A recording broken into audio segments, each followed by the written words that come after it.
বন্ধুরা, আগের পর্বে তোমাদেরকে বলেছিলাম সূর্য মন্দির কিভাবে তৈরি হলো, কিভাবে ভাঙা হলো, টোটালটাই আজকে তোমাদের সঙ্গে কিন্তু একটা ভিডিওর মাধ্যমে শেয়ার করব। ভিডিওটা কিন্তু তোমরা দেখতে থাকো শেষ পর্যন্ত, না টেনে। দারুণ ইন্টারেস্টিং রয়েছে। আর কিভাবে সূর্য মন্দির তৈরি হলো, ভাঙা হলো, টোটালটাই আজকের কাহিনী জুড়ে। তো যারা পেজে নতুন বন্ধু রয়েছে, যারা এখনই চ্যানেলটি সাবস্ক্রাইব করোনি, অবশ্যই সাবস্ক্রাইবটা করে দিও আরও নিত্য নতুন ভিডিও পেতে। আর যারা ফেসবুক পেজ থেকে দেখছো, অবশ্যই ফেসবুক পেজটা ফলো করে দিও। দেখো, স্টার্টিংয়েই দেখালাম মন্দিরটা কত সুন্দর ছিল, আর এখন পুরো ভেঙে গিয়েছে।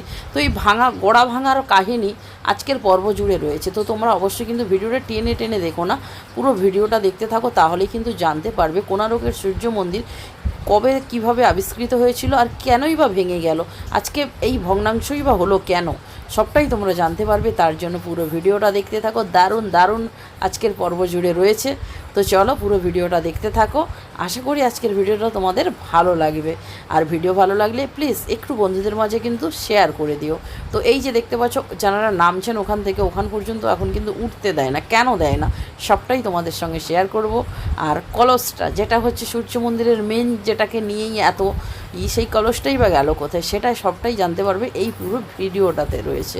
তো আজকে তোমাদের সঙ্গে এইটা শেয়ার করলাম। অবশ্যই তোমরা পুরো ভিডিওটা দেখতে থাকো, আশা করি ভালো লাগবে। তো চলো পুরো ভিডিওটা দেখতে থাকো।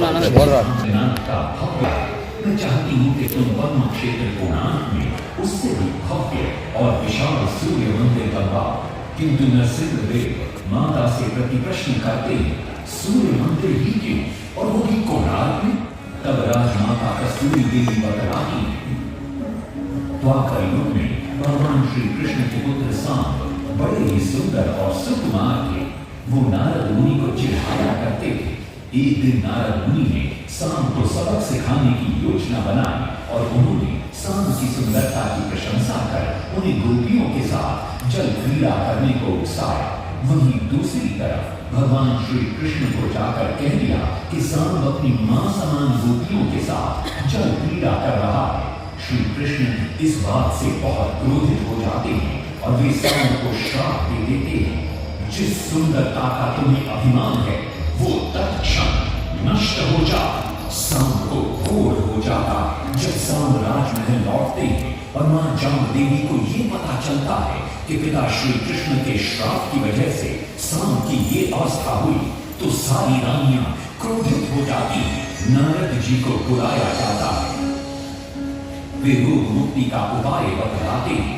वे कहते हैं सूर्य की पहली किरण उग्र देश के एक कोण पर पड़ती है जिसका नाम कोणार्क है। सांब को वहीं जाकर सूर्य की आराधना करनी होगी।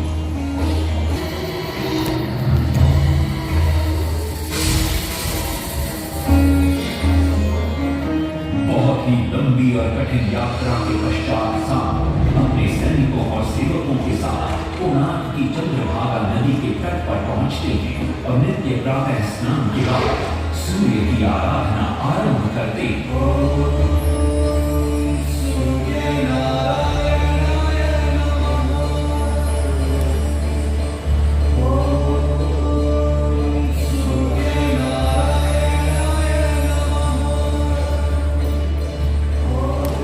अन्न जल त्याग कर 12 साल की कठिन तपस्या के बाद सूर्य देव प्रसन्न होकर प्रकट होते और सांब को रोग मुक्त होने का वरदान देते। पुत्र, आज रात्रि के चतुर्थ प्रहर में स्नान करते समय नदी के तल में तुम्हें एक वस्तु मिलेगी। वो मेरा ही प्रतिरूप हो। उसका स्पर्श पाते ही तुम इस कोढ़ रोग से मुक्त हो जाओगे। स्नान के पश्चात सांब जब नदी से बाहर आते हैं तो वो रोग मुक्त हो चुके होते हैं। उनके हाथ में एक छोटा सा पत्थर, उनके सुंदर और सुकुमार शरीर को देखकर परिवारों को साथ लेकर कोणार्क लौटते हैं और सूर्य मंदिर में पूजा शुरू हो जाती है। राजमाता कस्तूरी देवी नरसिंहदेव को बतलाती है कि विवाह के कई वर्षों बाद तक जब हम निसंतान थे, मैंने भी उस सूर्य मंदिर में पूजा अर्चना की और तुम पुत्र रूप में मुझे प्राप्त हुए। माता की बात सुनकर नरसिंहदेव मां को कोणार्क में संसार का सबसे भव्य और विशाल मंदिर बनाने का वचन देते। सदाशिव सामंतराय महापात्र, जो शिवई सांतरा के नाम से लोकप्रिय थे, वे अपने सहयोगी बीसू महाराणा के साथ কোনটা পুষবে না। प्रतिरूप बनाते और न তো सिर्फ বন্ধুরা लड़के के দেখতেই পাচ্ছ समक्ष কীভাবে সূর্য মন্দির তৈরি হচ্ছে, সেটাই কিন্তু ভিডিওর মাধ্যমে দেখানো হচ্ছে। তো আশা করি তোমাদের ভালো লাগছে, আর ভালো লাগলে কিন্তু অবশ্যই একটা লাইক কমেন্ট করতে বলো না, আর একটু বন্ধুদের মাঝে শেয়ার করে দিও। এইখানটায় মিউজিক ছিল, তাই আমাকে ভয়েস ওভার দিতে হলো। চলো বাকিটা শুনতে থাকো। कलिंग के उत्तर के राज्यों के नवाबों के बार बार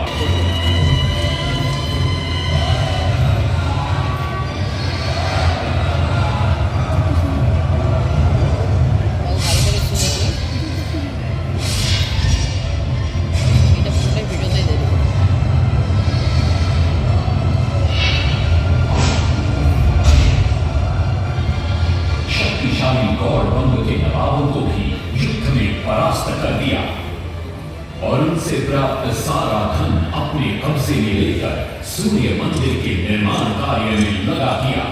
1200 कारीगरों के अथक प्रयास से 12 साल बाद विशाल और भव्य सूर्य मंदिर बनकर तैयार हुआ।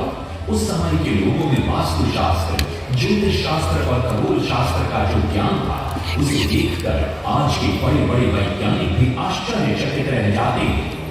कई प्रयासों के बाद भी मंदिर के गुंबद पर कलश स्थापित नहीं हो पा रहा था। क्रोधित नरसिंह देव ने आदेश दिया कि कल प्रातः काल तक यदि कलश स्थापित नहीं हुआ तो सबके सर धड़ से अलग कर दिए जाएंगे। सभी शिल्पकार घोर चिंता में डूब जाते हैं। बलिया अपने मालिक को पहचान लेता है और बीसू महाराणा से लिपट जाता है। धर्मपद अपने पिता को प्रणाम करता है और अपना परिचय देता है। सबको चिंता में देखकर वो अपने पिता से इसका कारण पूछता है। कारण जानकर धर्मपद कहता है, अगर आप आज्ञा दें तो मैं मंदिर के गुंबद पर कलश स्थापित कर सकता हूं। शिवे सांतरा धर्मपद को अनुमति दे देती। धर्मपद गुंबद पर चढ़ जाता है और कुछ ही समय के प्रयत्न के पश्चात वो कलश को स्थापित करने में सफल हो जाता है। गुंबद पर कलश स्थापित होते ही नीचे गर्भगृह में चारों दिशाओं में लगे चुंबकों के आकर्षण से सूर्य महाप्रभु की मूर्ति शून्य में स्थापित हो जाती है। सब धर्मपद को कंधे पर बिठाकर खुशी से नृत्य करने लगते हैं। तभी कुछ कारीगर इसका विरोध करते हुए कहते हैं, अगर सुबह राजा को ये पता लग गया कि इस बच्चे ने कलश को स्थापित किया है तो किसी का बचना संभव नहीं है, इसलिए धर्मपद को मरना होगा। इस बात से शिवे सांतरा बड़े क्रोधित हो जाते हैं। भीषण वाद विवाद छिड़ जाता है। ये सब देखकर धर्मपद गहरी चिंता में पड़ जाता है और वो सोचता है कि यदि मेरे जीवित रहने से इन सब का सर काट दिया जाएगा तो इससे अच्छा है कि मैं आत्म बलिदान कर दूं ताकि सबके प्राण बच जाएं। और उसी पल धर्मपद नवनिर्मित सूर्य मंदिर के शिखर पर चढ़ जाता है।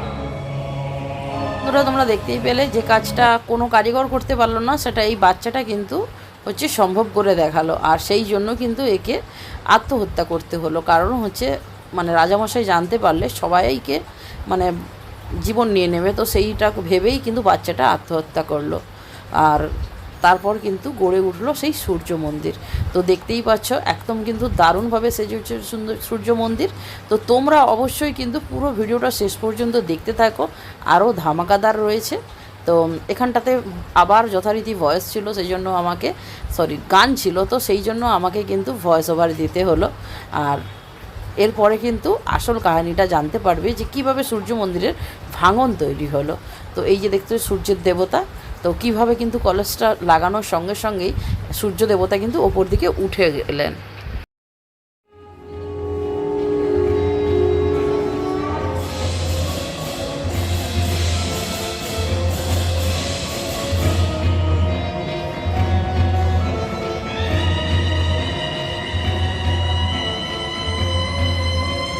तभी कहा नरसिंह देव भी आ पहुंचते हैं।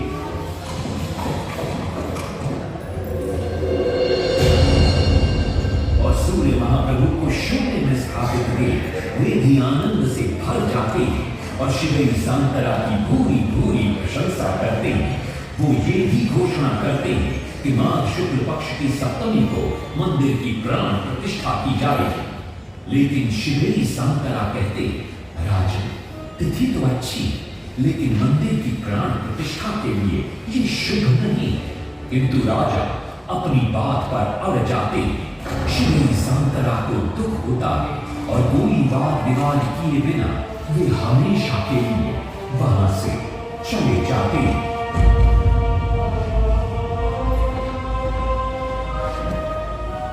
पूर्व निर्धारित तिथि पर मंदिर की प्राण प्रतिष्ठा संपन्न होती है।